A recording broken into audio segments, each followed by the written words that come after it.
Now, happy 21st birthday, film 92.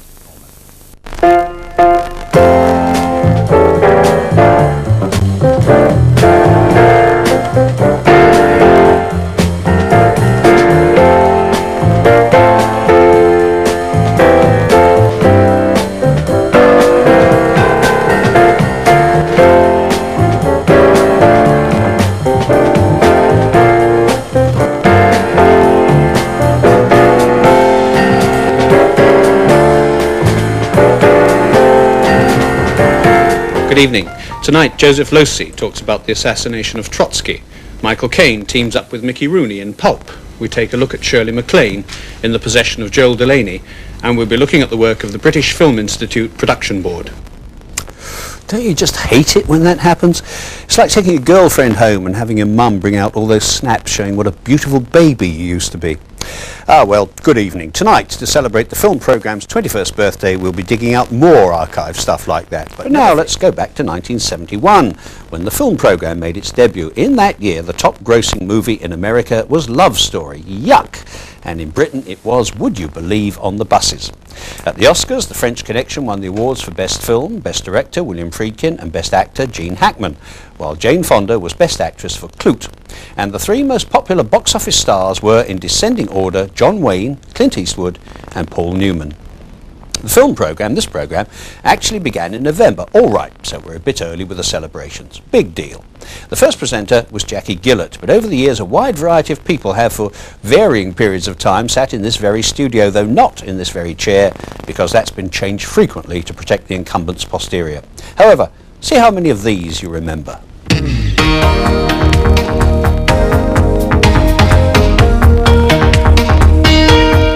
This week, Nicholas and Alexandra, which last night had its royal premiere. With me, director Franklin J. Schaffner. This week, a clutch of family films, an interview with Jacques Demy, director of The Umbrellas of Cherbourg, and a face-to-face between Alexander Walker and Michael Winner. Well, what has happened to the dear old horror movie? Time was when horror films were horrifying. Good evening. As you probably gathered, that was Peter Sellers in his familiar guise as the inept Inspector Clouseau.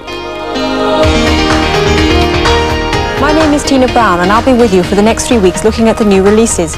So what do we have on offer this week? Let's begin with Charming Old-Fashioned Ghost Story, in which those charming old-fashioned actors I mentioned are the Chowder Club. We've also got Fast Times at Ridgemont High, which is about men's other favourite pets, the nubile variety. I'm your attendant this week in the Blue Velvet Sleeping Car Express.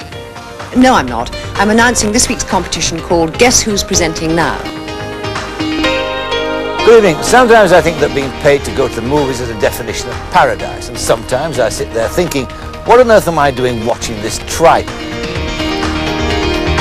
Good evening. Instead of talking about films, Mr. Baron Norman has gone away to make some, and I have been asked to mind the shop. Here's a little tale. You could get a clip from the archives. I played Barry when he was much younger. Now, of course, I'm far too young to play him. Good evening. Well, as you can see, I'm not quite myself this evening. Indeed, I'm still positively recuperating from a week at the Rude Film Festival, where a huge entry, if that's the word, and often it was, of rude films kept an enthusiastic audience on the edge of each other's seats. Oh dear, dear. All our yesterdays, well, all mine anyway. Right, well, back to the moving picture album. 21 years ago, Hitchcock was at Pinewood Studios making Frenzy with John Finch and Barry Foster. Richard Attenborough, a mere mister then, was directing Young Winston with Simon Ward and Robert Shaw. And in San Francisco, Woody Allen was starting work on Play It Again, Sam. Ah, me, those were the days. Or were they? Anyway, but lest you think otherwise, it hasn't always been plain sailing. I mean, just look at this. For some strange reason, you want to keep your face the way she is. Just Usan you.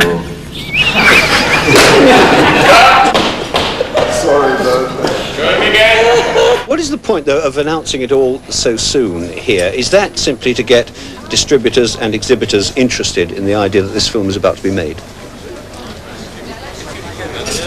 Yes. Yes. I want to make a loud noise. Crétin!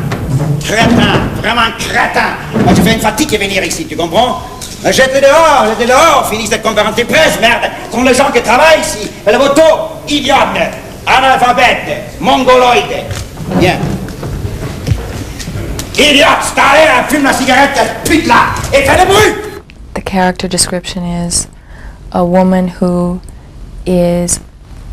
would be attractive if she just put a little effort into how she looked. And that's how I approached it. Just as somebody who had really given up any desire to be attractive. Listen to my stomach going wild. Or you should have had breakfast, I told you. You should have had breakfast. I did have breakfast. Yeah, but I mean, obsession in any individual, if the dog will let me conclude this sentence, is always fascinating. We're talking now about preserving animals, but right now we're talking about shooting this dog in the background. What, apart from the fact that Madonna is in it, can you or would you like to tell us about the new one? It's I'm in it, and Mia is in it, and Madonna is in it, and there's more.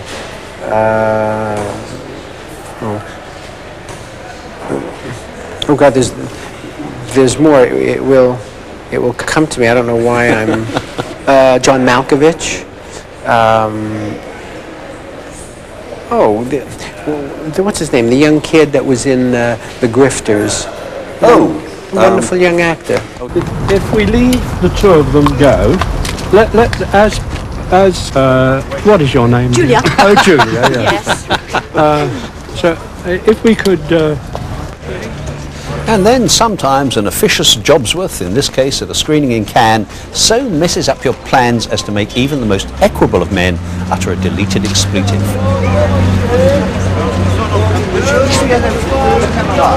So now to the top 10. No, not this week's top 10, but the top 10 films of 1971. At 10 there was Big Jake, John Wayne as an aging Texas cattleman rescuing his kidnapped grandson. 9, The Andromeda Strain, a somewhat allegorical sci-fi thriller based on Michael Crichton's novel and starring Arthur Hill. 8 was Willard, the story of a young man, Bruce Davison, who breeds rats to kill his enemies. Okay, if you don't mind rats. And 7, Carnal Knowledge, a somewhat downbeat study of sex-obsessed Jack Nicholson from college to sated middle age. Mike Nichols directed. 6 was The Aristocats, animated Disney again, 2 cats helped by their friends to inherit their owner's wealth. At 5, The Owl and the Pussycat, a permissive and bawdy for its time, the love affair of a hooker, Barbara Streisand, and bookish George Segal. 4 was Ryan's Daughter, so savaged by the critics that David Lean didn't make another film for 14 years. At 3, The Summer of 42, a rites of passage movie set in New England. It looks dated now, but it made a big impact at the time. And at 2, there was Little Big Man, remarkable reminiscences of 121-year-old Dustin Hoffman, survivor of Custer's Last Stand and other massacres.